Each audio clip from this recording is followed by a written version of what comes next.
Mark, welcome to the show. Jason, good to be here, man. I really appreciate you coming today. This is going to be a very interesting conversation, I think. Well, I hope so, yeah. I'm sure we're going to go some places. I've heard a few of your other shows, and I know you like to, take it in all kinds of directions, so we should have some fun with the information today. I do, and I'm a little familiar with you as well. I've listened to a few of your interviews, and I really enjoyed them. So, if you wouldn't mind, I would love it if you can give us a quick background of who you are before we get into some of the meatier subjects. Sure, I've done a few of these lately, so I've got it down to a fine art, the abridged version. I'm a club and radio DJ, have been for the last 26 years, working out of the UK.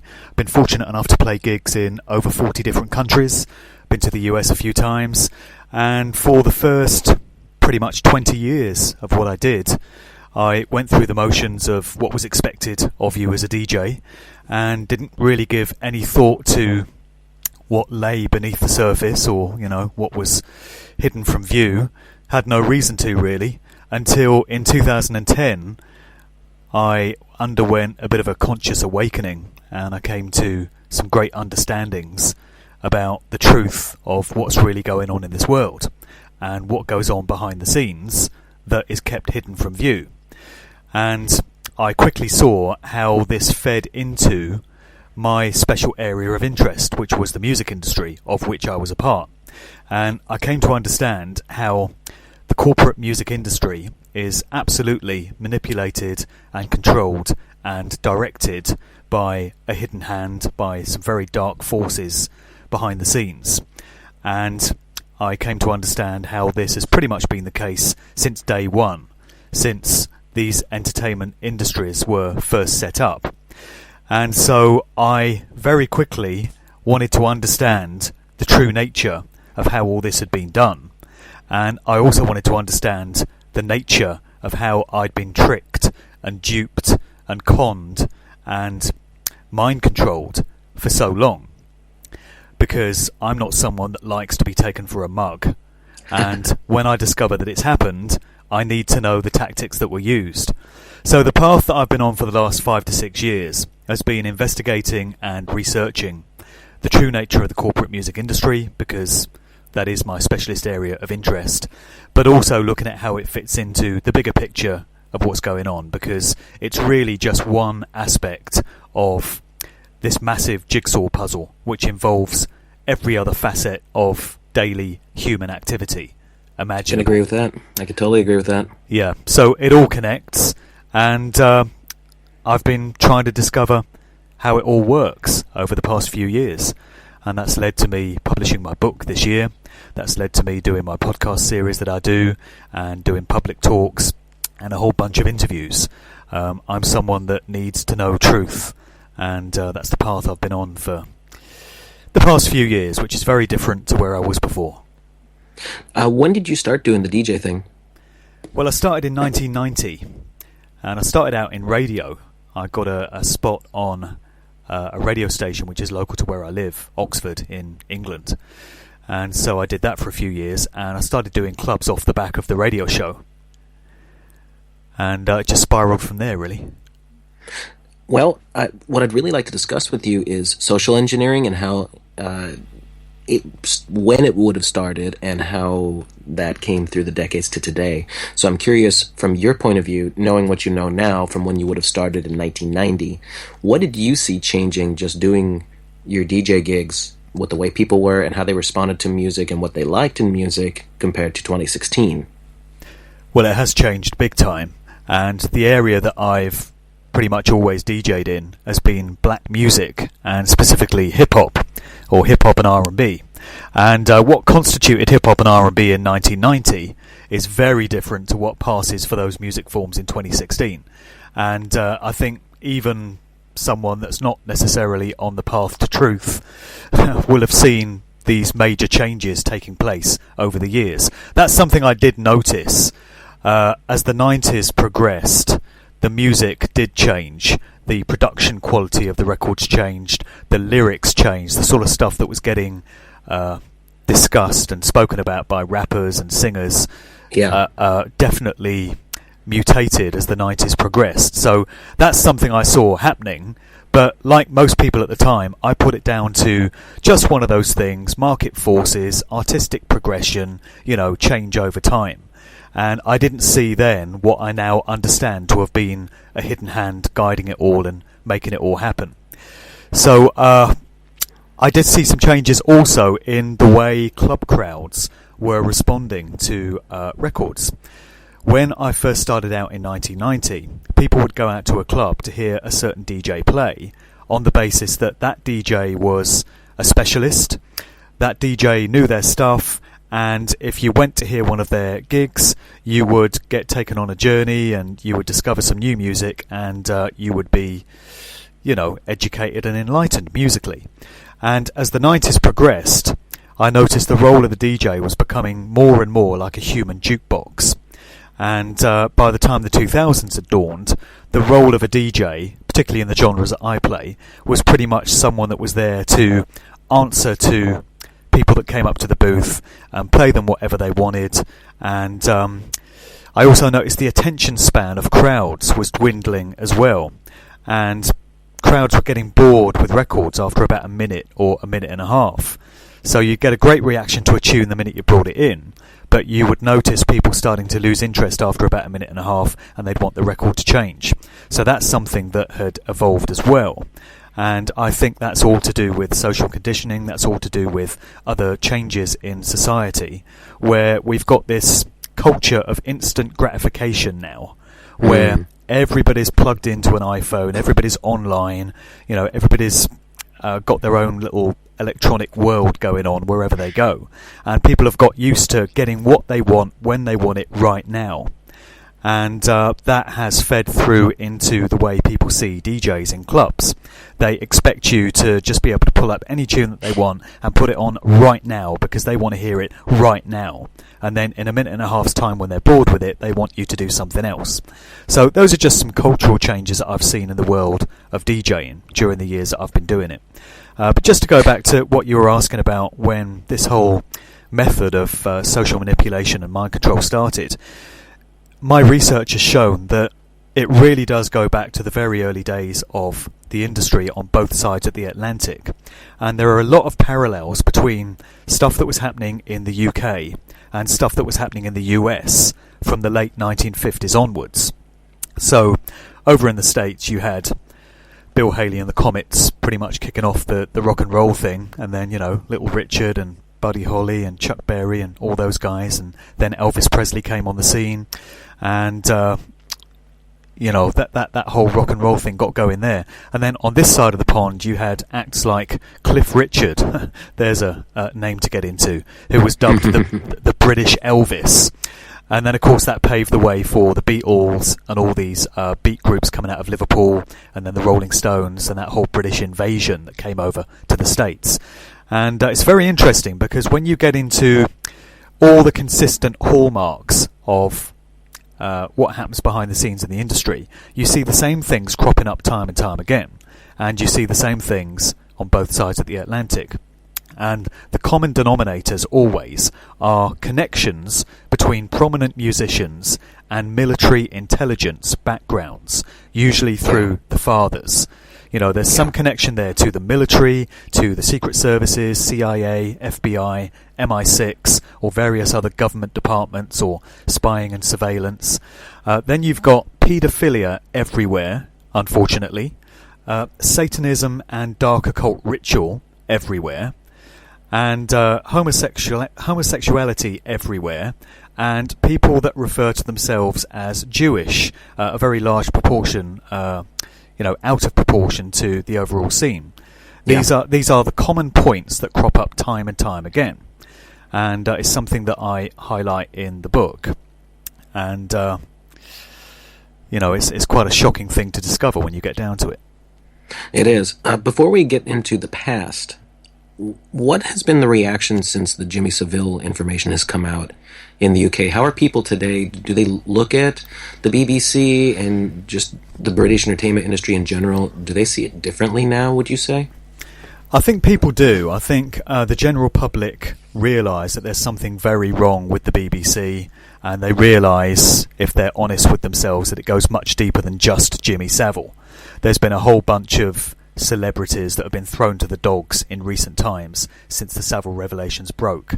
So you're getting people like Rolf Harris and Stuart Hall, who was a television presenter, and you're getting DJs like Jonathan King and Dave Lee Travis to a much lesser extent, and there was a guy called Tony Blackburn that was kind of thrown to the dogs. He was implicated in this case of a girl dancer on Top of the Pops, a 15-year-old dancer that committed suicide in 1971 after she alleged that she was abused by a couple of prominent DJs.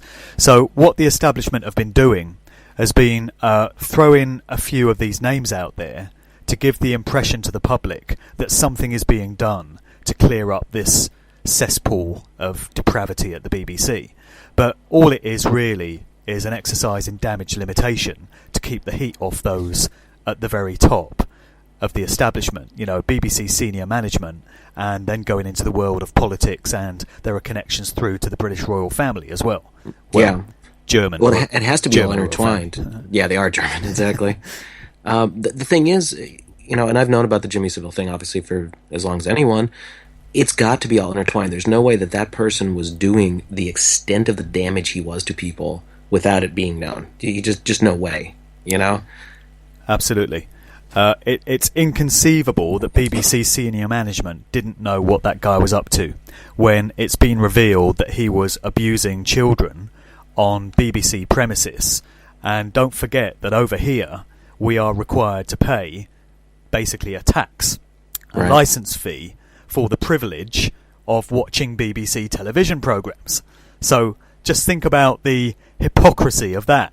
You've got an organisation that's steeped in child rape and all sorts of other unsavoury practices, and we are required to pay for its upkeep, and we're required to pay for our own mind control by watching their spirit-crushing garbage and all the lies that they put out on their news and current affairs programmes. And if you refuse to pay it, or you're caught watching television without having obtained a licence, they can throw you in jail for it. I mean, what a ridiculous, farcical situation that is.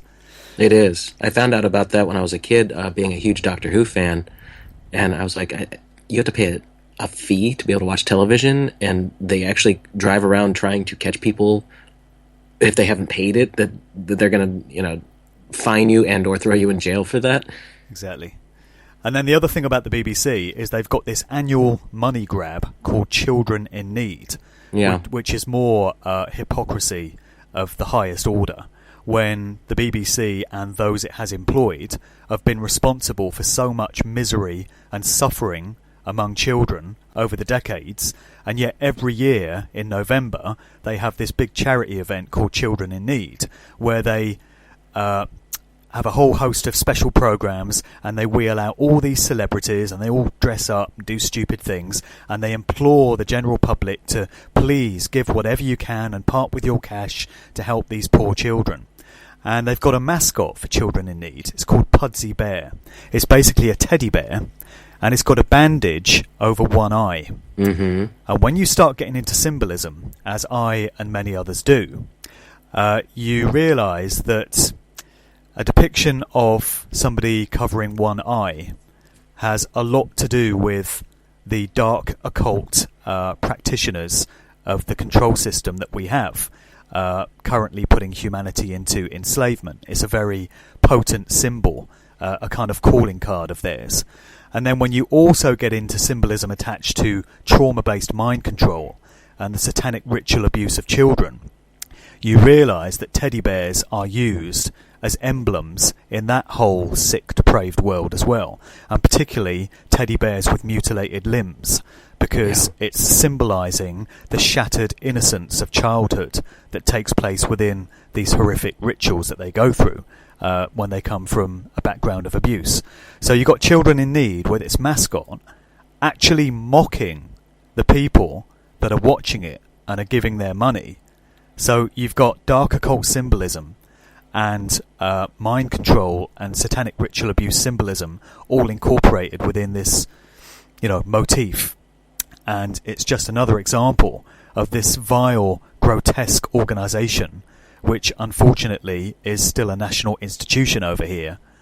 and, you know, the sort of stuff that it gets up to. And best believe, Jimmy Savile was just the tip of the iceberg. It goes very, very deep. He just happened to get caught. He just happened to get exposed. Only after his death, mind. So obviously he couldn't answer for it, and he couldn't be brought to justice. And we've had a whole host of senior political figures as well that have been exposed as grotesque paedophiles in recent years. But guess what? It only happens after they've died. So the implication is that all the ones that are still alive are squeaky clean, and there's nothing to worry about there. It's only the ones that have died that were up to all this stuff. I mean, one of them is a former British Prime Minister, for God's sake, Edward Heath. Sir Edward Heath, I should say, because another thing that you find is there's a whole bunch of sirs and lords that just happen to have been knighted by the Queen that are involved in paedophilia and child abuse. And one of them was bloody Edward Heath. And then you've got others like Sir Cyril Smith, Lord McAlpine, Sir Leon Britton, who are all said to be deceased. And they're only the only ones we ever get to hear about. I think there's a cover-up going on, Jason. I think there might be. And of course, it's not just in the UK. You hear the same horrific things about people here in the States. Yeah, what's all that about Bill Cosby? What is that? Well, there's that, and then you hear about it in Hollywood with the young actors, and then you hear it with the politicians all the time that, well, a lot of them are, to begin with, they're gay, which I don't have a problem with, but then you hear it extends far beyond that into young children, so it's obviously a huge... Yeah, well, it seems to be something else that's happening on both sides of the Atlantic. It's another consistent factor between the UK and the US, and if the truth is known, a whole bunch of other countries around the world as well, because we're getting deep and we're getting to the true nature of the establishment all around the world, and you find these same things cropping up everywhere. It's the glue that holds it all together. That's right. I mean, this is what even my research has uncovered, and why I really wanted to speak to you, because you are finding the same things, and I was hoping you'd have more details on things that I may not have gotten into yet, and especially things in the UK that I may not be too familiar with. Sure. Well, the situation in the UK is the general public knows about the Jimmy Savile scandal. They know that the BBC has been a den of paedophiles. I mentioned Jonathan King. He was pretty much ahead of his time, because he got done for raping young boys back in the early 2000s, long before the Savile thing broke. And then, of course, we had Gary Glitter, the rock musician from the 70s, who was also done on similar charges round about the same time. So that was a good 15, 20 years ago. But we got the general public knowing about this stuff. They know that there are paedophiles in Parliament. And yet there's been no real outrage. There's been no real indignant reaction to it. People seem just prepared to let it go, let it slide. And it just makes you think, what would it actually take to galvanise this nation into standing up to the establishment and saying, you've got to go. We're not having it anymore. This is not being done in our name. We do not consent, and we are not prepared to put up with this type of behaviour from people that are supposed to be representing our interests. That's right. And that are supposed to garner our respect. You know, it just makes me wonder what it would take. Children have been getting sexually abused for decades, and everyone knows it. And yet, nobody's really getting upset about it. It's business as usual. People are still watching the X Factor. They're still watching the football game. They're still watching the soap opera. And they're still going about their business just the same as they did before. So, you know, I don't know what it's going to take, but I'm mad about all this. And it's not being done in my name. But there just don't seem to be enough other people getting upset about it and wanting to make anything of it. And I think that goes to show just how asleep the vast majority of people still are. Just what you just said. I mean, I'm doing this show because I wanted to expose as much of what's going on as I can, and get information out there and help raise awareness. And I'm sure that that's a contributing factor for you as well. Absolutely, yeah. That's why I do what I do. That's what motivates me. You know, we all have different things to bring to the table. there are lots of things that I'm not very good at, but one thing that I think I'm half decent at is putting radio shows together and writing books and getting information out that way. So that's my contribution to things, because I want to raise awareness and get other people on board and understanding what's happening. So we all do it in whatever way we can, because we want to change things. We don't want more of the same. We've had it this way for long enough, and we know what's going on, and we're not having it anymore. And it seems like the general population is different too. For instance, I would like to go back in time to what do you think? Do you think the integration of all the symbolism and all that, do you think that goes all the way back to the beginnings of rock and roll? Do you think it was earlier than that, or do you think they kind of saw this new form of music as the ultimate weapon to use for mind control and getting their agenda out there? Well, I think they did, and the way I put it into context is to consider the fact that the control system that we're talking about have been around for a very long time. We're probably long time. We're probably talking millennia. It's certainly Yeah. centuries, but it's probably, into the thousands of years. And so they've done it generationally. They've done it through bloodlines, and they like to keep their bloodlines pure, and they like to interbreed, and they like to keep the agenda going from generation to generation. They're very committed in that way, which is how they've been able to unroll their plans for so long. So they've taken care to absolutely infiltrate and hijack and manipulate the political systems around the world. They've done it with the banking industry and all the big financial institutions. They've done it with the world of science and academia and education. They've done it with the pharmaceutical industry and the so-called healthcare industry. They've done it with all the big corporations. They've done it with the food and drink companies. And they've done it with the military. They've done it with the world of science. And so if they've taken the time and trouble to take over all these different institutions and all these different walks of life, why would anyone think they would leave the entertainment industry alone, given the fantastic opportunities for mind control and social engineering that offers? So we're talking the world of Hollywood movies, which really gets inside people's imaginations and can really dictate their perceptions of self and of the world and of what's normal and what's possible. And then the television industry, the biggest mind control magician in the world, is the oblong box in the corner of the room. And then, of course, the music industry. And the thing about the music industry is everyone likes some kind of music. It doesn't matter if you're 8 years old and you dig Rihanna and Katy Perry, or if you're 80 and you like classical or opera. Everyone likes some kind of music. And so they don't even need to foist this stuff on the population. All they need to do is make the music available, and people come to it. So people willingly go towards their own methods of mind control, not realising that that's actually what's going on. So, of course, they've controlled these industries from day one, and there are many researchers that think the entire reason why the music industry was set up on a corporate structured basis in the first place was specifically to have these mind control possibilities with the worldwide population. And it's my view that that's exactly what's happened. So the symbolism does go back pretty much to day one. There are pictures that I've seen from certainly the 1960s where the same old signs and symbols that we see rolled out today by the likes of Jay-Z and Beyonce and Kanye West were getting thrown up by the Beatles and the Rolling Stones and people like that. And I've got a whole bunch of pictures, actually, which I show in some of my public talks, of some of the early pioneers of music on both sides of the Atlantic.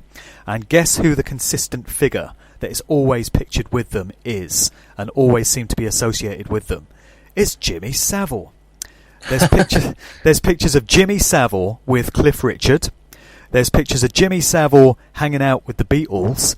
And it turns out that for a time, Jimmy Savile actually worked as a kind of roadie for the Beatles, driving them to gigs and humping gear in for them and basically managing their road tours. And then there's pictures of Jimmy Savile with Mick Jagger and the Rolling Stones. He was closely associated with them. I've got a picture of Jimmy Savile meeting Elvis Presley, standing side by side with him. So, Savile was absolutely everywhere. And, what is it about this guy that got him so close to all these key players in those early days? Now, I really want to touch on the 60s because that's my biggest influence. I love 1960s music, and that's what actually influences my personal music, even the music that I've written and the album I've put out. But before we get to that, what do you really think is the deal with Jimmy Savile? I didn't know that it went to that extent, what you just mentioned about with the Beatles and Elvis and everything. Who do you think this guy really was? What do you think he was really doing? I mean, beyond we know that he was involved abusing children, what do you think this guy really was doing? Well, I think that he was bloodline in the sense that he came from kind of generational ancestry that was deemed important to this control system. And it would be very interesting to go back several generations and trace his bloodline. But there are some researchers that have suggested that he came from some kind of aristocracy. And he used to have this fixation with his mother. There was a very famous television documentary with a guy called Louis Theroux. It was called When Louis Met Jimmy, and it was screened about 15 years ago on the BBC. And it was a very intimate portrayal of Jimmy Savile's private life. And Savile takes the presenter to his flat in Leeds, where he's got a wardrobe full of clothing from his late mother. I mean, I'm getting echoes of Norman Bates in Psycho here, That's exactly what I was thinking. He's probably got us stuffed in the cellar somewhere, But he was going through all these dresses and saying, these belong to the Duchess. And he referred to his mother as the Duchess. And everyone thought it was just this kind of term of endearment. But I think there could be a little more relevance to that, in terms of where he actually came from. And there are some researchers that think that when he was taking you through this wardrobe full of dresses, maybe they didn't belong to his mother after all, but maybe they were souvenirs of his victims, because it's known that he was a paedophile. It's on record that he was a necrophiliac. He volunteered to work as a night porter at Leeds General Infirmary, and this was an opportunity for him to get close to dead bodies in the mortuary in the middle of the night, and the rest. It's absolutely unbelievable. But there are many that think it went even beyond that and that he was actually a killer. And, right. The paedophilia was kind of covering up the fact that he was actually a killer of women. He's known to have been associated with Peter Sutcliffe, the Yorkshire Ripper. There's a famous photo of Savile meeting Peter Sutcliffe and introducing the boxer Frank Bruno to him. So those two were definitely affiliated.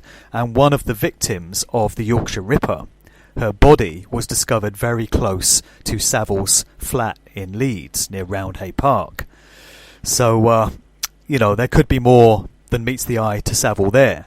But other researchers have uncovered the fact that basically he was a procurer of children to the rich and famous and to the so-called elites in politics, and he was very close to the royal family as well.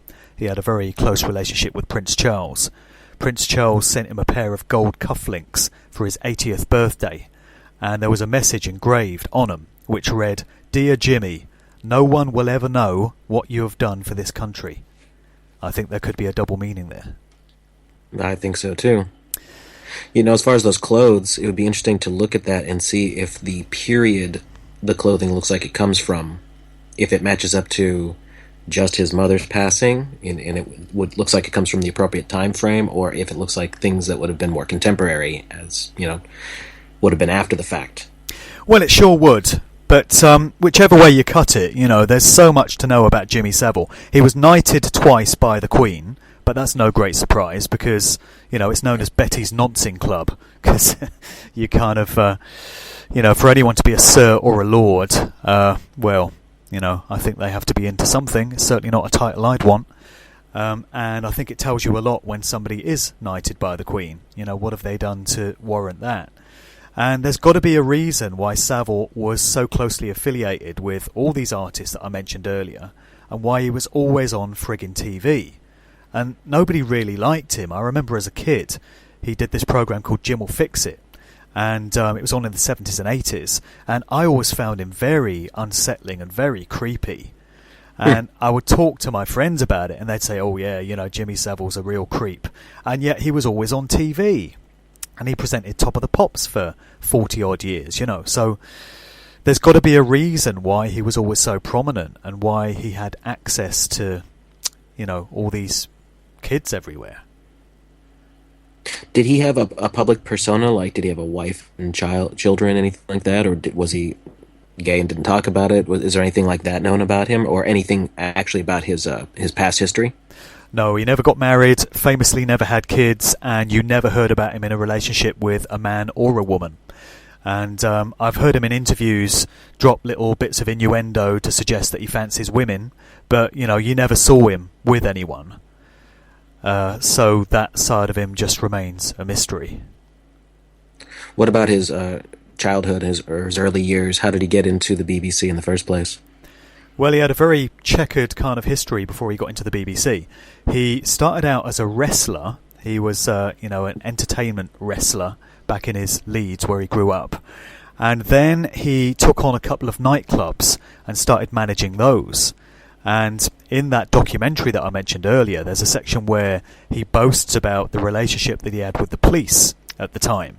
He would let a load of underage girls into his nightclub, and when the police came down to, ask him questions about it, he boasted about the fact that he basically had the police in his pocket, and he controlled them, and they did what he said, because they were afraid of him.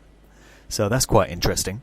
So from managing a couple of nightclubs, he kind of drifted into DJing, and actually before all this paedophile scandal stuff broke, Savile was credited with being the first proper disc jockey in the UK, dating back to about the late 1940s, because up to that point, dance halls in the UK had all had live bands. On a Saturday night, you'd go and hear live music performed by a band, and Savile was credited with being the first person to have the idea of playing gramophone records in dance halls so that you didn't have to hire live musicians and people could just come and turn up and dance to records. So that was a badge of honour that he kind of wore before all this stuff broke about him. And the other thing is he hid behind this public persona of doing a lot of good work for charity. And we see this time and time again as well. He used to run marathons, and he used to do sporting events and stuff. And this was another opportunity to get him close to a bunch of kids, as was his volunteering to work at Stoke Mandeville Hospital in Aylesbury in the spinal injuries unit, where he had access to wards full of kids that basically couldn't move. They were paralysed. And Savile used to visit them in the middle of the night. So he used to masquerade under this guise of being this lovely guy that did lots of work for charity and, really cared about kids. And it's just an example of what this deeply evil control system that we have does. And, the way that they go about things. It's all inversion, and it's satanic inversion. So they hide the most nefarious, malevolent, disgusting activities behind a glossy, respectable public veneer. So they'll tell you that you've got this guy that's doing a lot of good work for charity, and they'll wheel him out on children in need and say, come on folks, these poor kids need your money, we know you can afford it, dig deep, give whatever you can. And all the while, there's paedophilia and child abuse and satanic ritual stuff going on behind the scenes. But they present it with this, well-meaning, respectable front. It's satanic inversion. It's taking something pure and wholesome and good and flipping it around and twisting it and distorting it, which is a central tenet of Satanism when you get into the true nature of it. And it becomes clear that the controllers that we have are absolutely obsessed with dark occult rituals and, satanic activity. Savile certainly was, but like I said, he was just the tip of the iceberg, and it goes very deep indeed into all kinds of areas. Is there any direct links to him to any occult practices? There have been people that have come forward to say that they've witnessed him at satanic rituals and actually performing some of the rituals as a sort of high priest. So people have said that they've witnessed him being involved in that, which wouldn't surprise me one bit. No, me neither. That's why I asked. I kind of picture this man as being pretty high up in, these death cults kind of practices. Well, I think so. Yeah. And, it's outrageous that this stuff only came to light after he died, and it just smacks of an orchestrated cover-up. And it makes me wonder why it got out at all, to be honest. I'm curious about that as well. When I think it could quite easily have been covered up ongoing, regardless of his death. And it just makes me wonder whether there's some kind of lifetime contract that these people have with, their peers or their superiors or whatever. And this contract states that they will receive protection and they will escape scrutiny and justice for as long as they live, but the contract expires upon their death. It just makes me wonder if there's some kind of nature of contract that they enter into like that. It's a curious thought, really. Yeah. So, I would really like to tackle the 1960s counterculture movement and see what your thoughts are on that. That's where I seem to notice where things would start to be displayed publicly more, and it definitely started spilling over into everyday life, both in the States and in the UK. The styles, the clothing, especially drugs, later on in the 60s. Yeah. What do you think was going on there that it started affecting the culture at large? There was something about the 1960s that the control system had in its sights. They really wanted to do a number on human society, or certainly Western society, during that decade. Because when you look at the way of life for people in the US or the UK in 1960, and you compare it with where things were at in 1969, the amount of colossal social change that took place in those 9 or 10 years is absolutely immeasurable. I can remember when I was young, I'd be watching TV with my parents, and you know what it's like. You're watching some film and some racy sort of scene comes on, some sexual scene, and it's quite embarrassing when you're sitting there with your mum and dad. You start squirming and you don't quite know where to place yourself.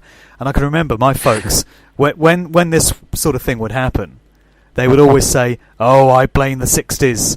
It's all the bloody 60s." And they said, it's the birth control pill, the sexual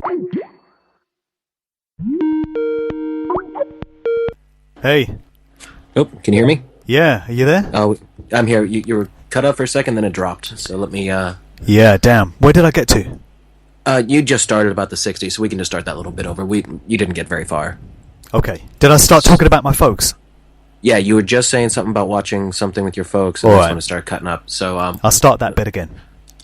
Okay, go ahead. Am I coming through okay? Yeah, I can hear you good, bro. Okay. Yeah, so I remember when I was very young, watching TV with my parents, and we all know what it's like. You're watching some movie with your folks, and then this scene comes on which is kind of a bit racy and a bit sexy, and when you're sitting there with your mum and dad, it's a bit embarrassing. You don't quite know where to place yourself, and whenever this sort of thing would happen, my folks would always say, "Oh, I blame the 60s. It's all because of the 60s, this sort of thing." And they would refer to the birth control pill, the contraceptive pill, which arrived in the latter part of the 1960s, and the sexual emancipation that it brought about. It changed people's attitudes to sex and made people much more liberal in their lifestyles and such. And so my folks would say, "Oh, it's all to do with the 60s." So I remember back then when I was very young, wondering what it was about this decade that was so important. And I started looking into it, from quite a young age. And it's fascinating, everything that happened during that decade and the differences between the start of it and the end of it. So you got, in the US, the Vietnam War waging. You had the arrival of LSD, and then you had the whole music scene that accompanied that, the whole hippie scene, the counterculture scene. You had festivals like Woodstock and the festivals in California and stuff. And then you had the assassinations of JFK and Bobby Kennedy. You had Martin Luther King and Malcolm X. You had the whole civil rights thing, the Black Panthers, all the sort of social unrest that was going on there. You had the faked Apollo moon landings. And on top of all that, you had the arrival of the Age of Aquarius, or a lot of talk of this astrological zodiacal Age of Aquarius, which was immortalised in the movie Hair with the song Age of Aquarius. So that was a kind of spiritual, esoteric, metaphysical element to it as well. And also the Manson murders. We heard all about, Charles Manson and his cult. And there was the Process Church of the Final Judgment. And then over in the UK, we had the Krays, the notorious Kray twins, these gangsters out of East London, and the Moores murders, Myra Hindley and Ian Brady up there in Manchester. So there was stuff going on here as well. And it was such an incredible decade of social change. And it can't all have been left to chance. It can't be by accident that all this stuff was going on. And the more you delve into it, and the more researchers whose work you look at, you come to the conclusion that absolutely it was all manipulated into place, and it was all meant to pan out exactly the way it did. And the implications that this has with regards to the music industry cast a lot of question over how natural and grassroots and organic that whole counterculture, anti-establishment hippie scene was that grew up out of California in the latter half of the 1960s. So we're getting into the realms of the work of Dave McGowan here. Yes. The great researcher who did a lot of work looking into the acts that came out of Laurel Canyon in Los Angeles. And as people may be aware, unfortunately, Dave passed away last year, 22nd of November of all dates, which was... Didn't know that. Yeah, there's a conspiratorial date for you. And, this was very shocking and it was very sad. And there's a lot of researchers out there that place a lot of value on the work that he did and are kind of continuing in the same vein. And, to a certain extent, I've taken up the mantle of stuff that he uncovered. And I'm trying to take that further and make people aware of, what it was all about. Now, what about some of the key players? I've heard a lot of people talk about the Tavistock Institute being heavily involved with the biggest bands of the era, such as the Beatles and the Rolling Stones. What do you think? What have you uncovered that you could really lean on and say, yeah, this looks like this is what really happened? Well, I think both those groups were a product of the Tavistock Institute. People are horrified to hear that. There's a lot of emotional attachment to particularly the Beatles, and particularly among people that were around to remember them from that era. To suggest that this group were not all that they were cracked up to be, and that maybe there was a hidden hand guiding them, is absolute sacrilege to a lot of people. But, the evidence does speak for itself. The main claim that the Beatles were a product of Tavistock came from a researcher by the name of John Coleman, who was a former British intelligence agent who turned whistleblower. And he also is the same person who put out the Committee of 300 information, right? Exactly, yeah. He's the guy that wrote the Committee of 300. So was his background vetted? Was he really an insider? He appears to have been. I think he worked with MI5 or MI6 or both of them, and his credentials do appear to check out. And he's pretty much the prominent player to have suggested that the Beatles were a product of Tavistock, but there have been others that have uncovered, stuff to suggest that they were as well. And there's a guy called Theodore Adorno who was connected to the Frankfurt School, which is very similar to the Tavistock Institute in nature. And Coleman and others have suggested that this guy, Theo Adorno, actually wrote many of the Beatles' lyrics. So it wasn't Lennon and McCartney writing those songs, but they were given these lyrics. And people will be aware that when the Beatles first started out, their music was very kind of simplistic and innocent in nature. It was very straightforward, love songs, rock and roll songs, She Loves You, I Want to Hold Your Hand, Please Please Me, From Me to You, all that good stuff. And as the 60s progressed, the Beatles' music mutated and morphed and, changed in line with everything else that was happening in the decade. So by the time you get to about 1966, they're starting to get into some very experimental, very psychedelic stuff. And that continued through 67 with the Sgt. Pepper album and all sorts of other weird and wonderful stuff that they put out, Eye and the Walrus and Revolution Number 9, pretty much through to the latter days of the Beatles. And again, is that natural artistic progression, or is that evidence of a guiding hand directing this group in where they're required to go and the type of music they're required to make? Because the Beatles' music changing around about 1966 occurred absolutely in tandem with what was going on over in the States with all those groups that were coming out of Laurel Canyon. And of course, the main point about that McGowan uncovered is the fact that almost without exception, when you dig into the family backgrounds of all these prominent musicians coming out of that Laurel Canyon scene, there are connections to military intelligence and the CIA and various government departments everywhere you look in each and every case. The famous example is Jim Morrison. And just for anyone who doesn't know this, there's so many of them, it just can't be by chance. Exactly. I've made the point in other interviews that if the fathers of these musicians were all lorry drivers or bakers or, construction engineers, people would find it strange. And they would say, why are so many of these musicians coming from families of bakers? And yet, because they come from families involved in military intelligence, the question gets missed. And a lot of skeptics will say, well, back in the 60s, a lot of people did work in military intelligence and work for various government departments. And so you would expect to find a high prevalence of family backgrounds in those institutions. Well, yeah, maybe you would, but we're talking about each and every case. Each and every prominent musician has a father that came out of one of these, networks. And that really does go beyond the realms of chance or coincidence for me. So, just taking it back to the Beatles, I am of the view that they were created, a manufactured group. I can look back now at footage of them in interviews, and they all dress the same, they all look the same, they all speak the same, they all answer questions in the same way. And it does, when you look at it with an open mind, smack of them being directed and controlled in, every aspect of what they did. I don't see four fiercely independent, creative, wild, free, maverick spirits expressing themselves in whatever spontaneous way they feel.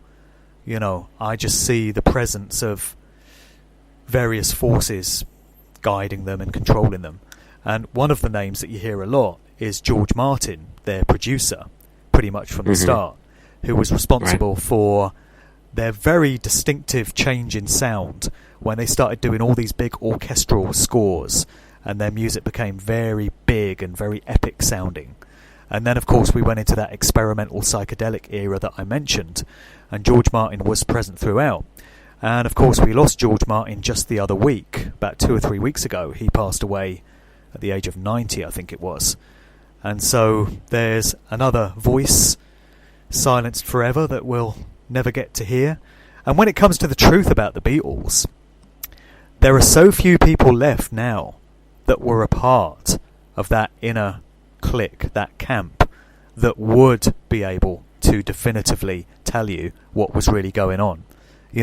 We have Ringo Starr, we have Jane Asher, Paul McCartney's one-time girlfriend, and Yoko Ono. Pete Best, the original drummer, is still alive, and that's about it. And people might be saying, what about Paul McCartney? And that is a whole different rabbit hole. I don't know if you want to go there today, Jason, or if that's something for another show. I don't know what to think of the whole Paul is dead theory. I've seen a lot of evidence, and it's definitely very interesting. I don't necessarily subscribe to it, but it definitely there's something there. I don't know what it is, but there's something there. Yeah, yeah, there is. I mean, in my book, I've dedicated an entire chapter to the phenomenon of Paul is dead, as it's known. I've read that chapter. I'm 5 chapters into your book. Right. Okay. And that's it refreshed the information. I hadn't looked at it in about 10 years, and I was like, oh yeah, there was quite a lot that just didn't look right. Yeah, yeah. Well, I think it's pretty clear from reading the chapter what I think. I can't come out and definitively say that Paul McCartney was replaced in 1966. There are researchers that are so sure of it that they will come right out and state it as a fact. I can't state something as a fact unless I can prove it. But there is a whole bunch of evidence which many people would say does prove it. And like I say, when you read between the lines in the book, and if you listen to previous interviews that I've done on the subject, I think it's pretty clear what I believe to have been the case. The only thing that does bother me about the Paul is dead theory is that even if John Lennon kept his mouth shut during the Beatles' time together, he really didn't have a problem snapping off to anybody about anything, especially later on in the 70s. I'm kind of surprised he wouldn't have said anything. There is a theory that he was getting ready to say something about it just before he was taken out in December 1980.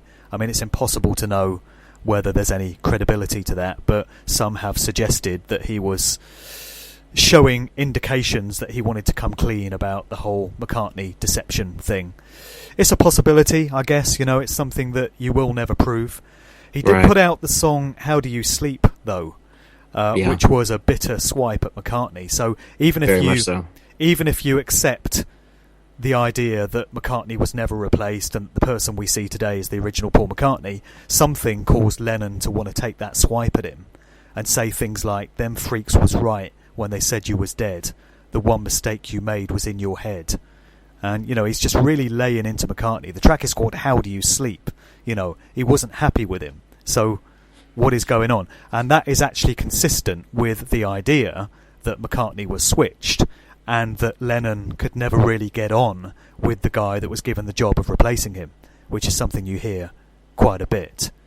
And people also point to the strange reaction of Paul McCartney when he was told the news of John Lennon having been shot. There's footage you can get on YouTube where these reporters are talking to McCartney and they say, "What do you think about John being shot?" And he's chewing gum and looking very sort of nonchalant about it. And he just says, "Yeah, it's a drag, isn't it?" And is that consistent with two childhood friends that have made musical history together and changed the world of music? And, you know, one of them gets tragically shot suddenly. Is that the kind of reaction that you can expect? Right. No, I've seen that footage, and I was I didn't know what to make of it. I was like, is he in shock? It's People have said that. People have said, "Oh, grief affects people differently," and, you know, it was the shock of the thing. You know, it may well be, but it's just one of so many anomalies and discrepancies, and we'd be here all day if we listed them, but I do list them in the book. Now, there's another theory about the Beatles that I actually find very entertaining. Not saying I subscribe to this either, but there's the John is alive theory. Yeah. And is a man named Mark Staker, or Stacer, I'm not sure how he pronounces his last name. Yeah. There's a gentleman named Miles Mathis who did this whole piece on it, and I've actually seen the B movie that was made called Let Him Be, and it was actually pretty good. I liked it, and the guy, whomever he is very good at being John Lennon. And the songs in it definitely had a very Lennon, like 70s Lennon-esque feel to them. So I don't know. I don't know what to say about that, but he makes a very interesting case. Now, the one thing that he put in his paper, and you can give me your thoughts on this because you're into music too. I'm a studio engineer, so I know a good bit about what equipment looks like and all that. And they went through an awful lot of trouble to have some pretty expensive recording equipment as props. Period correct. That would have been around late 70s. Right. So, just a thought. I was like, that's interesting. They really did try. Yeah. Well, I've not seen Let Him Be. I do need to see that still. But I've read Miles Mathis' essay on his idea about Lennon. And it's absolutely infuriating because, you're left with the idea that Paul McCartney is dead but pretending to be alive, and Lennon is alive but pretending to be dead, which is enough to twist your mind into knots. So yeah, I mean, I can only deal with one Beatle at a time, so I've totally absorbed myself in the world of Paul is dead. But when it comes to John is alive, that's somewhere I've yet to go. So who knows? Well, I'd like to challenge you to look into it more because I find it fascinating, and you seem to be very good at your research. One day I will dive down that particular rabbit hole. Yep. So, as far as the social engineering, what effect do you think the Beatles and that whole psychedelic culture had as we go into the 1970s? What do you think was, if indeed everything was being manipulated as we're speculating, and there's definitive evidence showing that it was, what do you think changed then from when we had like the happy, everything was very colorful? That's kind of the impression you get from the 1960s. Even watching the original Star Trek, everything had lots of colors and it had a very positive message. Then you get into the 1970s and everything all of a sudden gets very stark and bleak and drab. Yeah, it does. And there was economic hardship and strikes and stuff and political crises everywhere in the 70s. I think the whole experimental aspect of what went on in the latter half of the 60s was pretty much designed to take that young generation of the time and get them to disengage from any kind of activism or getting involved in any kind of opposition to stuff that was happening politically at the time, particularly in the US, where the Vietnam War was waging and was making a lot of people very rich and was serving the interests of a lot of very sick so-called elite individuals. The last thing they wanted was a generation of young people rising up and getting involved in opposing it and challenging the political system of the day. And so the way that they headed that off was to create this whole culture of sort of turn on, tune in, drop out, LSD combined with all this amazing new music was just causing young people to trip out on acid and, go on a journey and listen to all this freaky music and make love not war and become sexually promiscuous and all this sort of stuff. And I think that had a bearing on everything that followed. Again, going back to that comment my parents used to make, we blame it on the 60s. Yeah, I think they had a point. It did have a bearing on the way popular culture played out in those intervening decades. So the 70s was pretty much a case of, the dream was over. The experiment was done. I think it was very much confined to the 1960s. By the time 1970 had dawned, the Beatles had split up. They were very much a product of the 60s. And the whole hippie scene was starting to dwindle by the early 70s. And that whole, hippie folk rock thing gradually died out as the 70s progressed, or it mutated into other forms of music. So I think the job had been done, and the seeds had been sown in the latter half of the 60s, and it's been kind of playing out ever since in terms of social attitudes and the way people perceive themselves and perceive the world and the way people perceive their musical heroes. And of course, the manipulation of musicians hasn't stopped. If the Beatles and the Rolling Stones and all these acts coming out of Laurel Canyon were absolutely directed and steered in a certain direction by those that controlled them back in the 60s, then nobody need think it's any different today. We just have a new generation of artists. The names have changed, but the agenda is the same. So now you've got, the Jay-Z's and the Kanye Wests and the Beyoncés and the Rihannas and the Lady Gagas and the Miley Cyruses and the Katy Perrys and all these acts that are being used and exploited in exactly the same way as their predecessors were. Well, let's talk about that, Mark. What do you see as far as how these pop and rock stars were used from the explosion of the music scene in the 60s to today? Because, I think it's just very blatant what they're doing nowadays, where they're doing rituals, strutting up and down in front of pyramids and things like that, right on live TV with millions of people watching. Yeah, sure.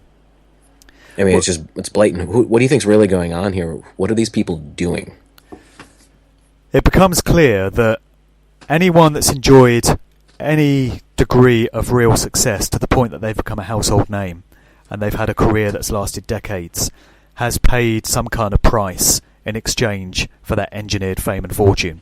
The sick son of a bitches that we're talking about can make anything happen. They control all these different industries and all these different institutions, as I mentioned earlier. So if they have somebody in their sights and they want to make them a major rock star and they want to give them a career that lasts 30 or 40 years, they can absolutely make sure that that person does become that star and does become an A-list celebrity. And so you look at guys like Mick Jagger and Rod Stewart and Elton John and Bob Dylan and David Bowie, whether he's still alive or not.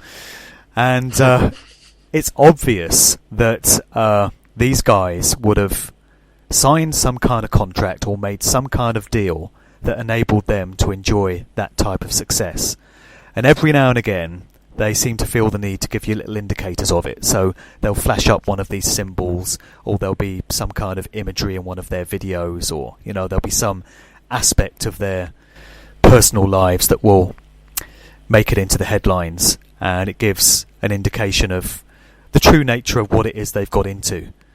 Because you hear all these stories about initiation rituals and sort of events, parties, orgies that these people are required to attend.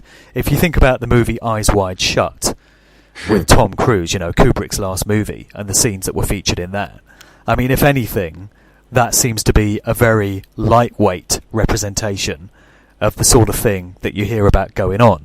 There have been so many insiders and whistleblowers and witnesses that have come forward over the years and said that they've been to some of these outrageous rituals where the rich and famous gather and get up to all kinds of debauchery.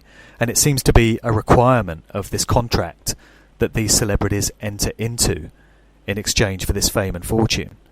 The idea that you can make it big just off the back of working really hard, having a bit of talent, keeping your head down and knowing the right people and doing a bit of networking is ridiculous when you really get down to it and do the research. They select their favourites, they select those that they feel can do some work for them. All these artists are mind controlled and they come from generational bloodlines that have been involved in that particular stuff, and they're elevated to the top at the behest of their controllers. That's what's really going on here. So at any given time, there's a vacancy at the top of the game for a number one singer or a number one group or a number one rapper, and they just shuffle these various people into these positions. And then when they feel they've passed their sell-by date or they're no longer of use to them, then they just replace them with somebody else because they can make that happen. Right. Now, I know you have a very strong like of the whole hip-hop culture and rap music and all that going back to its early days. Yeah. It's so obvious that was infiltrated and manipulated, but I'd like to hear from somebody who's a huge fan of that music.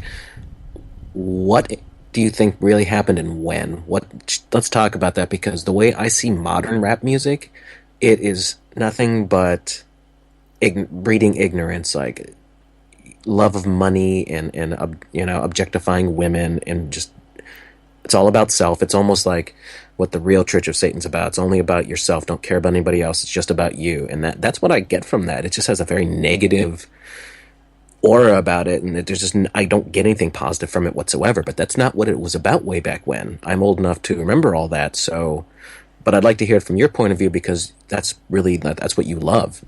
Yeah, well, absolutely. What passes for so-called hip-hop now bears no relation to the true essence, the true foundation of the art form.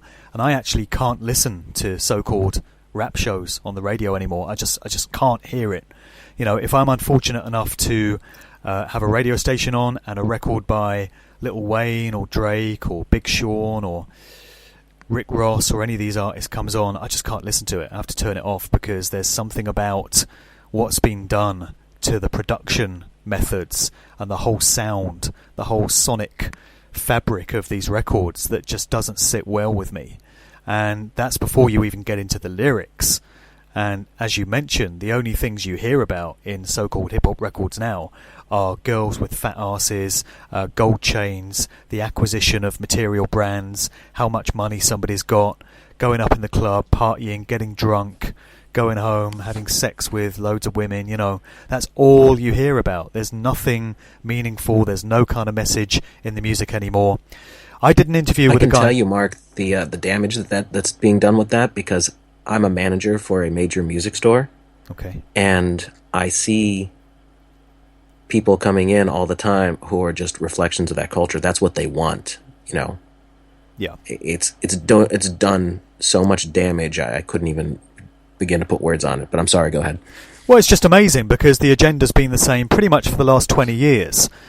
I mean, when I look back on my many years as a DJ, when I was on the radio, when I was going out to clubs and playing all this stuff and even interviewing many of the artists, it's incredible to me how I could have missed what was going on. And it's just a testament to how deep the mind control runs. And, I can absolutely understand why there's still so many people walking around in a haze and in a trance and having no clue as to the true nature of what's really going on in this world, because I was that way myself for many years. And I can look back on it now with the benefit of hindsight and maturity and with having done the research, and I can see absolutely how the agenda was playing out through the 1990s, and I was very much a part of that in helping to get this music out.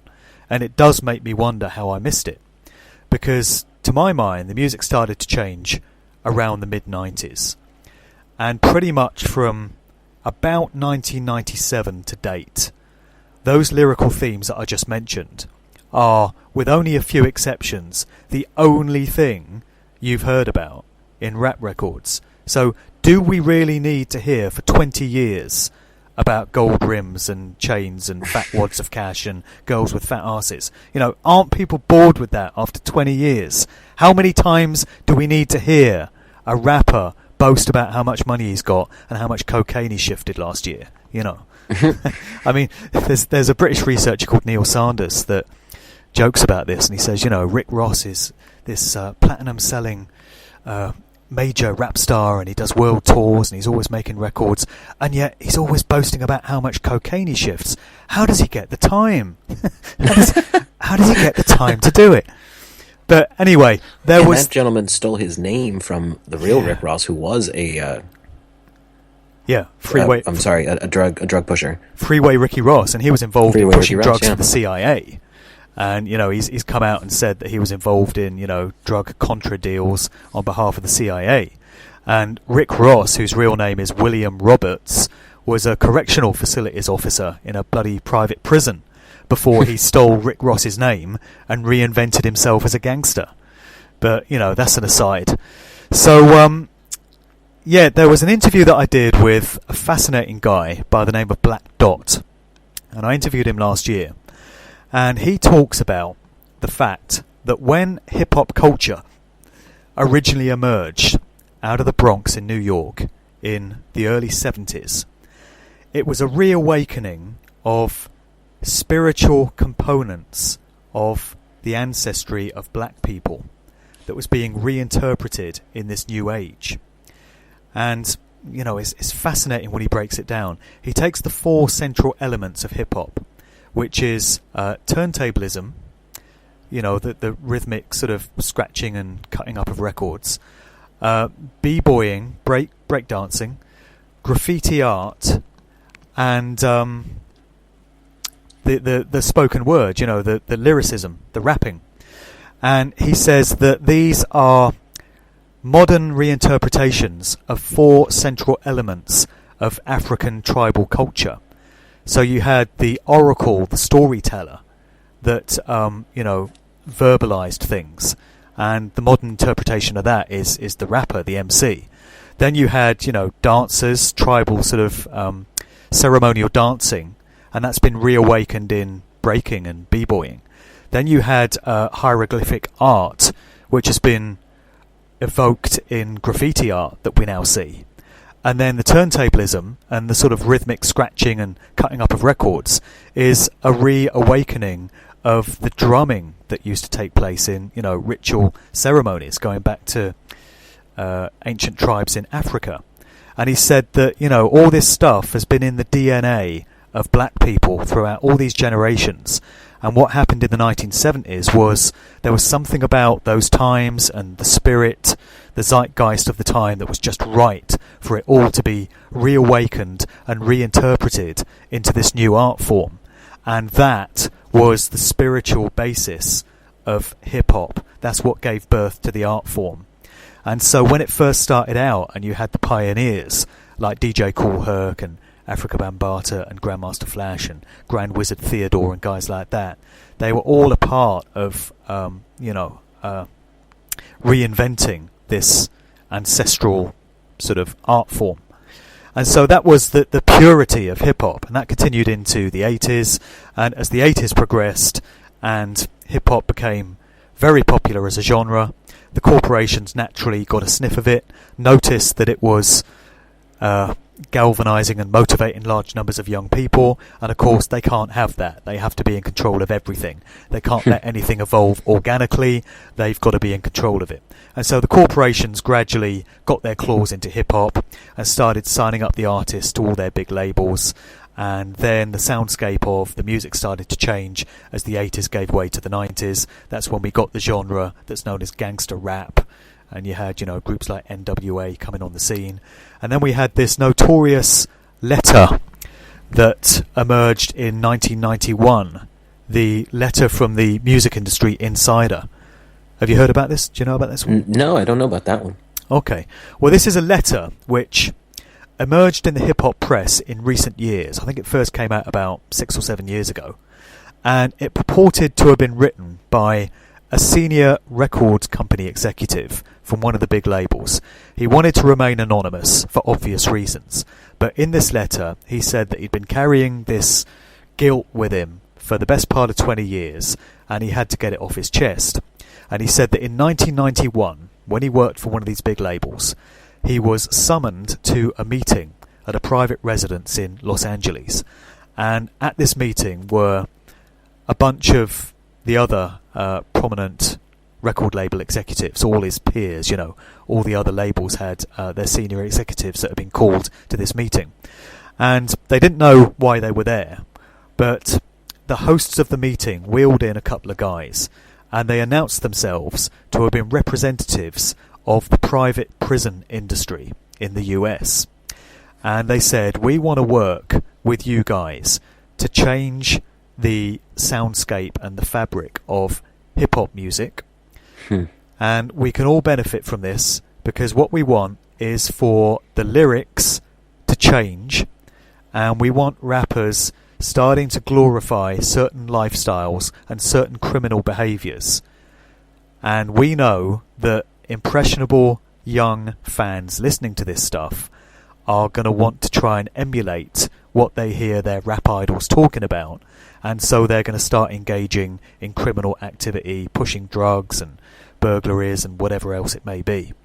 And these two guys who said that they were from the private prison industry said, we can all benefit because you guys start creating this music. The resulting social conditions of large numbers of predominantly young black males adopting criminal lifestyles ensures that we get a non-stop supply of tenants for our private prisons. We can keep our prisons full to the brim consistently. We make shitloads of money out of it. You make shitloads of money out of it. Everyone's happy. And so this one individual record company guy said that he didn't want to be a part of it. He didn't like the sound of it. He found it very unsettling. And apparently a couple of others said the same thing.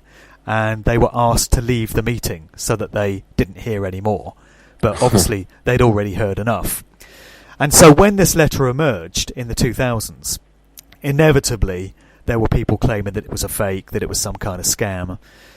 It may well have been, but I don't think it was, because everything that letter contains seems to be absolutely consistent with what I saw happening to that music genre in the 90s. And as the 1990s progressed, you saw those type of lyrics just becoming more and more prevalent.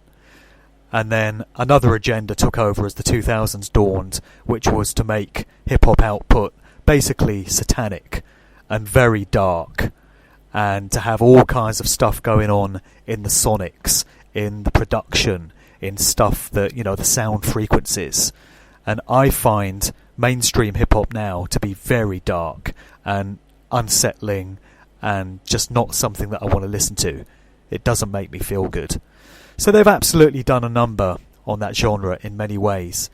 And I think a large part of it is the control system's determination to suppress and subvert and put down black culture.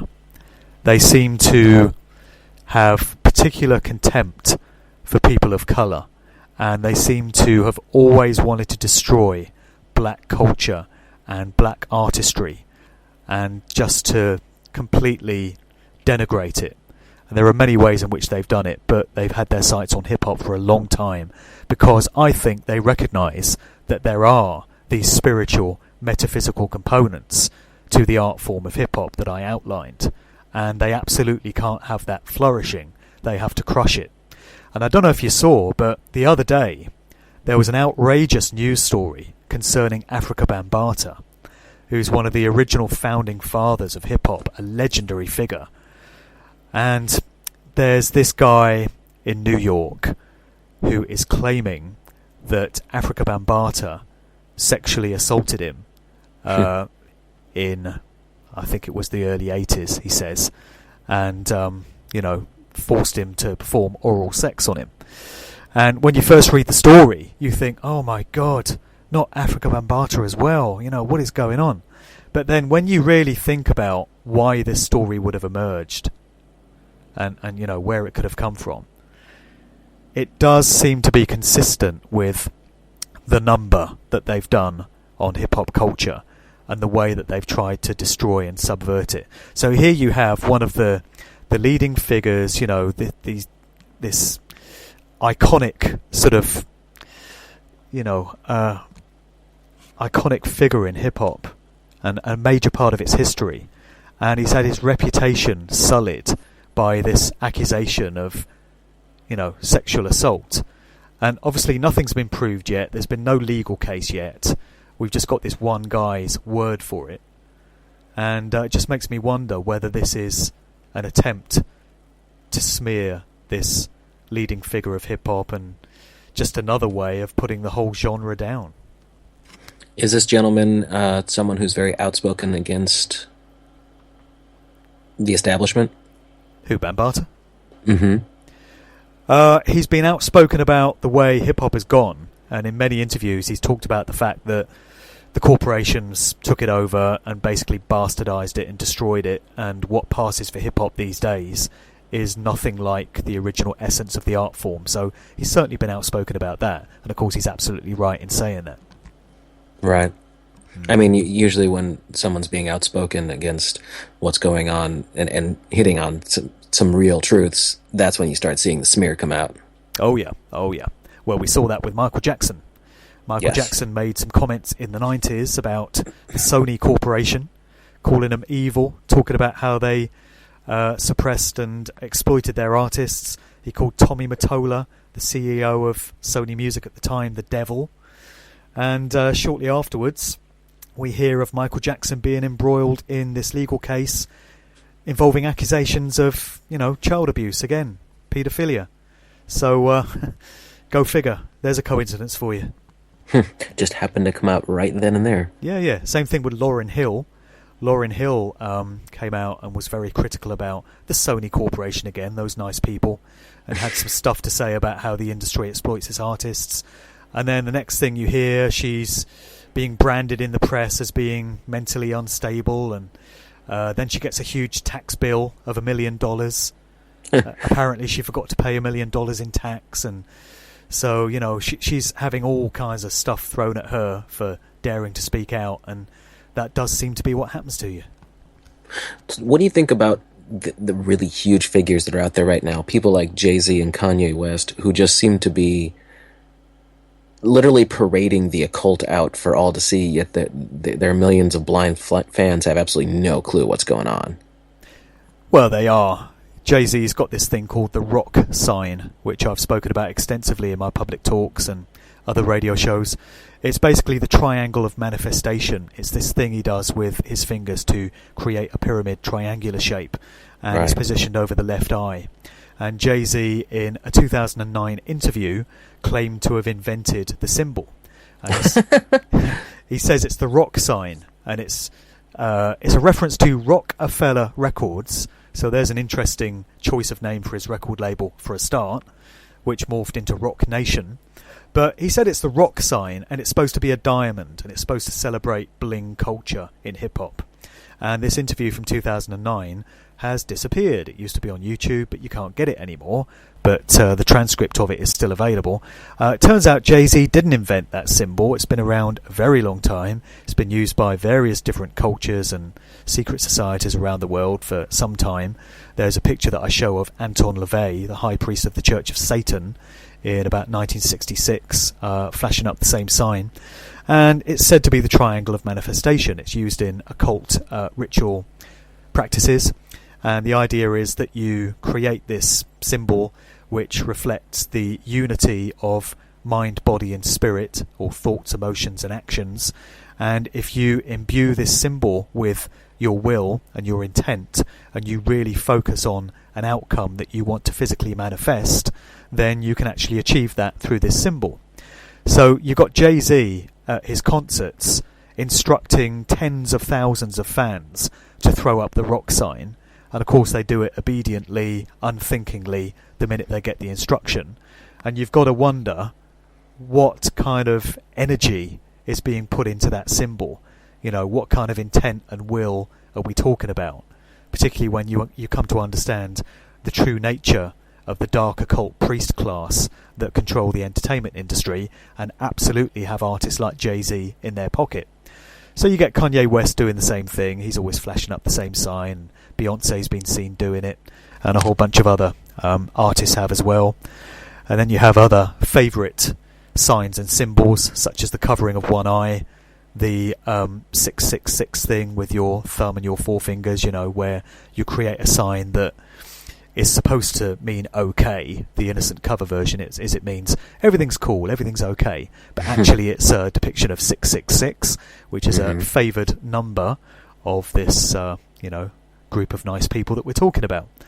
And so you see these acts, these artists doing it time and time again, and it becomes clear that they're being instructed to do it.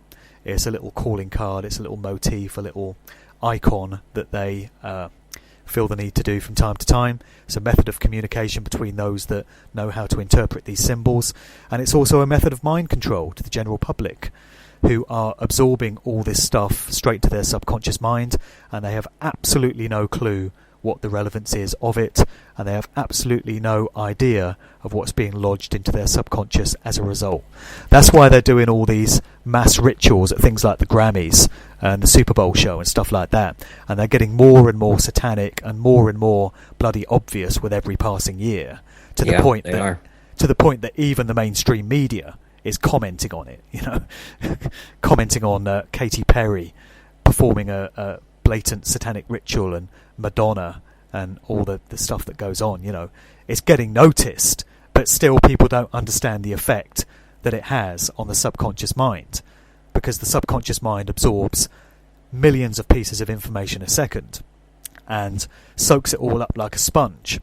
And it's been shown many times by psychologists and all kinds of researchers into the workings of the human mind, that what you absorb into your subconscious, particularly at a very early age, actually has a bearing on your personality and your perceptions and your behaviours as you go through life.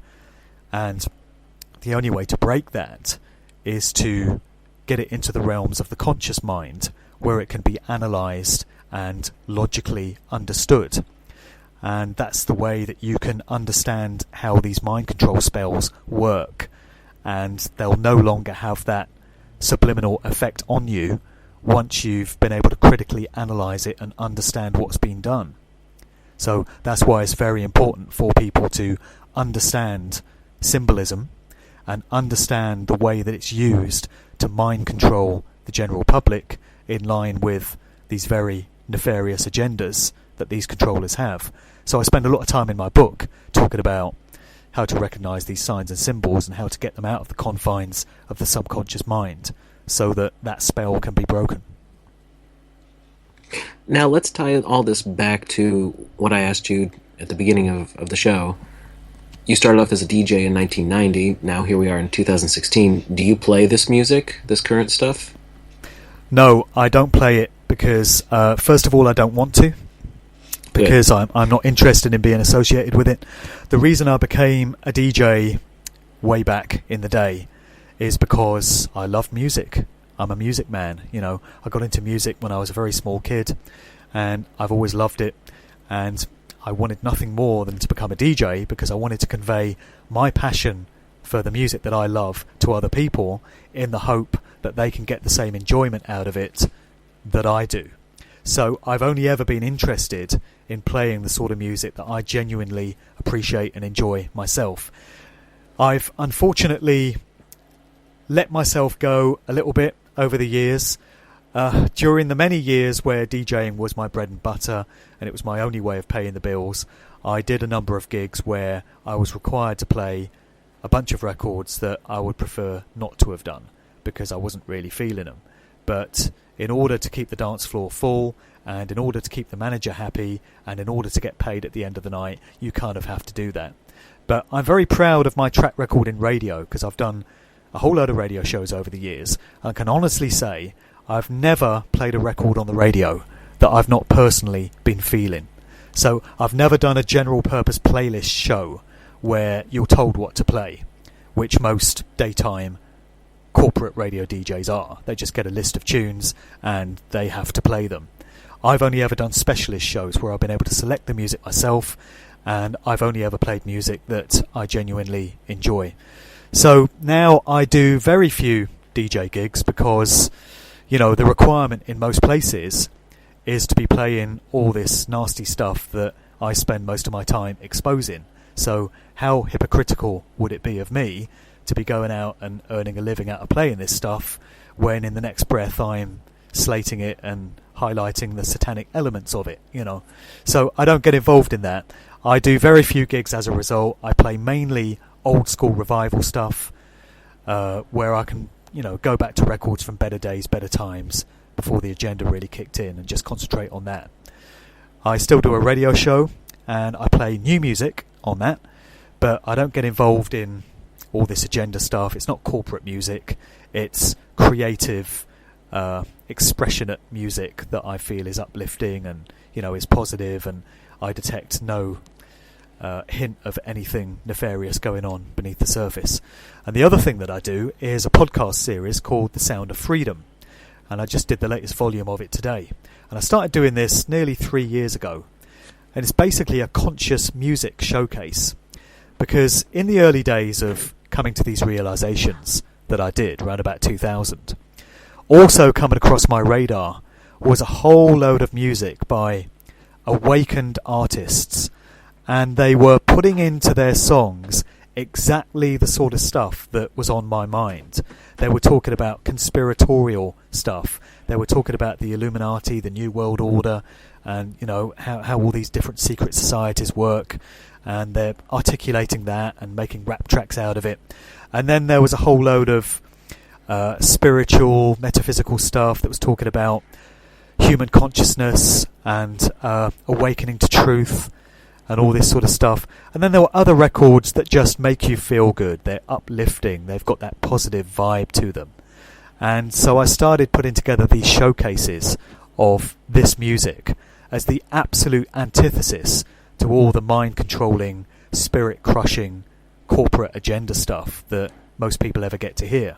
So I really love doing The Sound of Freedom, and I'm up to 65 shows now. One of the most fascinating parts of it is a feature that I've got called the Truth Trip. And I hit upon this early on.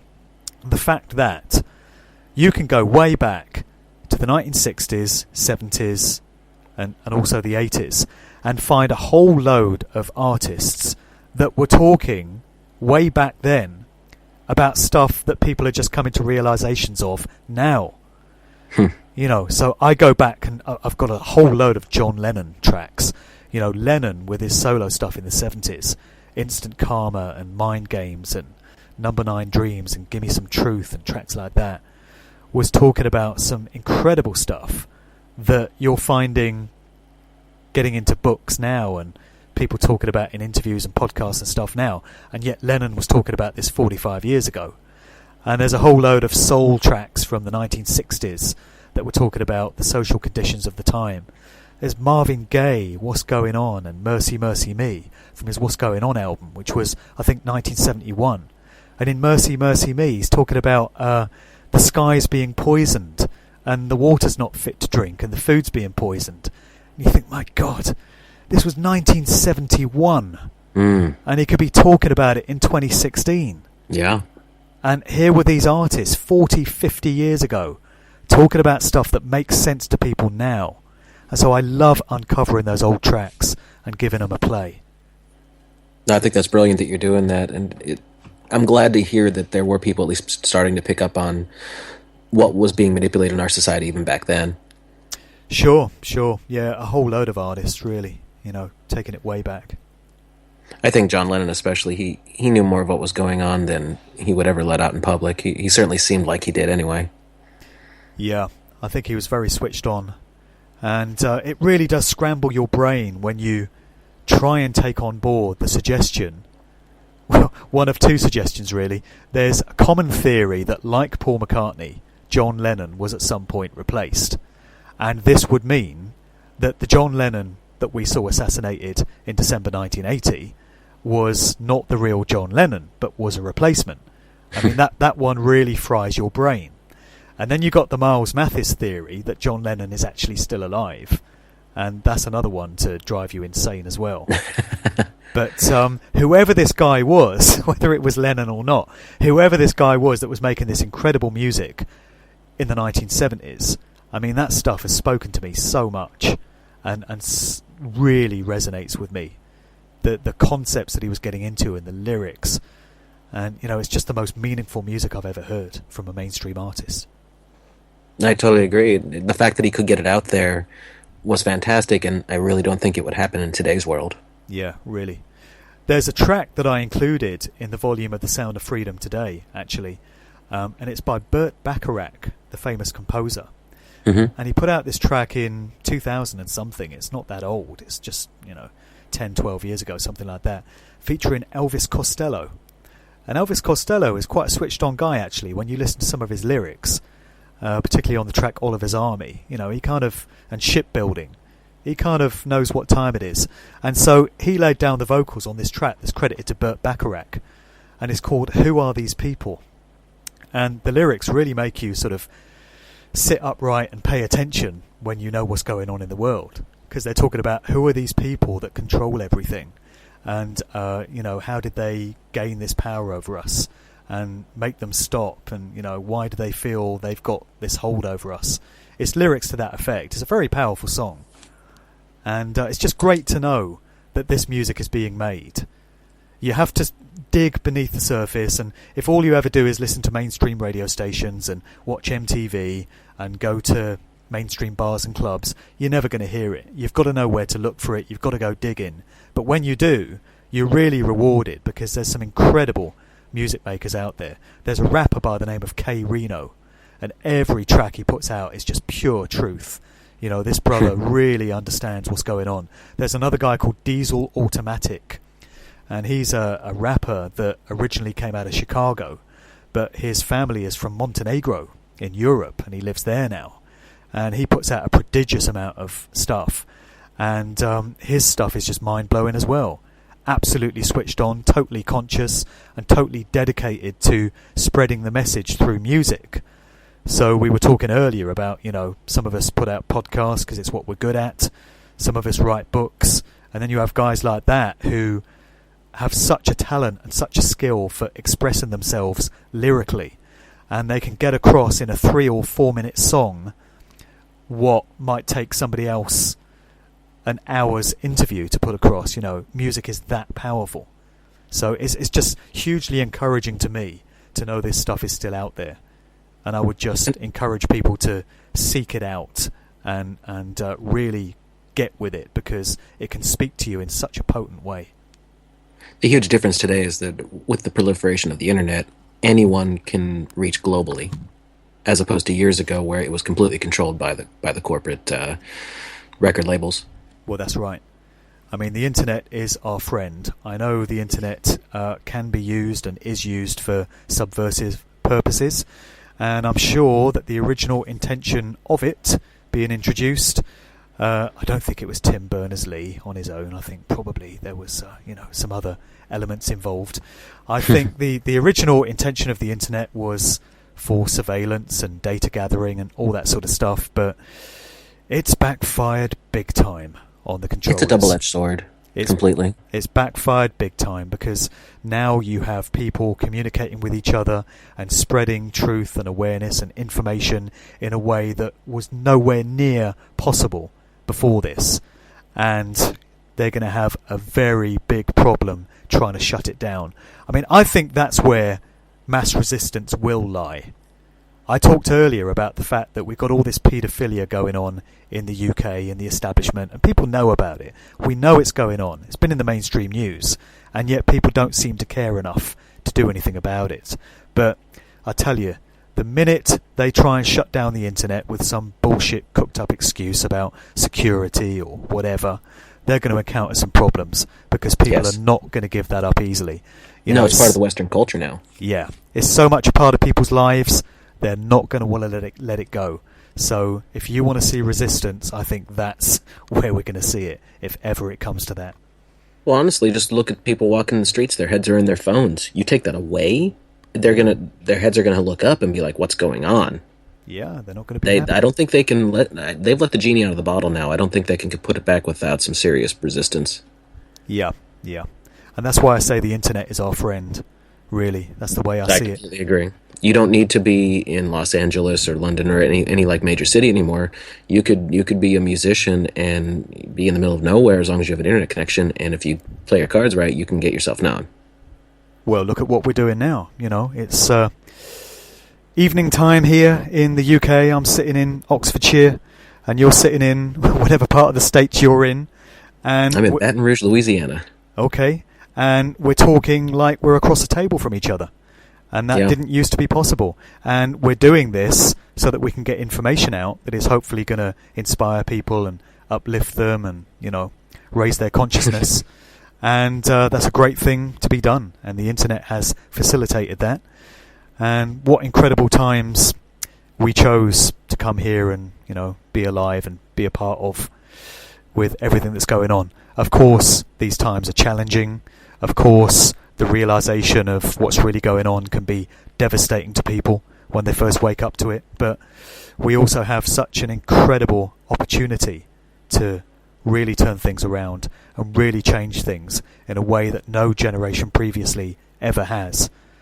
The internet is a big part of that, and just the amount of information that is now available and the opportunity for people to raise their consciousness and understand truth in these times is like nothing we've ever seen before. So it is a privilege to be a part of these times, really. It is, and I'm glad to be taking part of it. For real.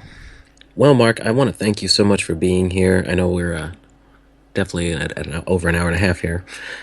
Do you want to give out all of your information, how to find you? Sure. Well, the first thing I'd like to mention is the fact that in a few days, hopefully this podcast will be out in time, but I'm coming over to the US to be at the Free Your Mind 4 conference.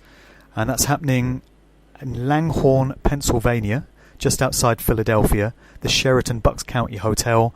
And it's over the weekend of the 15th to the 17th of April. So it's just days away. And I'm going to be there as well. I know you are, and I'm looking forward to meeting you there. And I'm going to be delivering a talk on the Saturday. I think my time slot is 1:30, so I'm greatly looking forward to that. I was at last year's conference as well, and I'm just looking forward to such a high caliber of speakers on the agenda throughout the weekend. It's going to be amazing.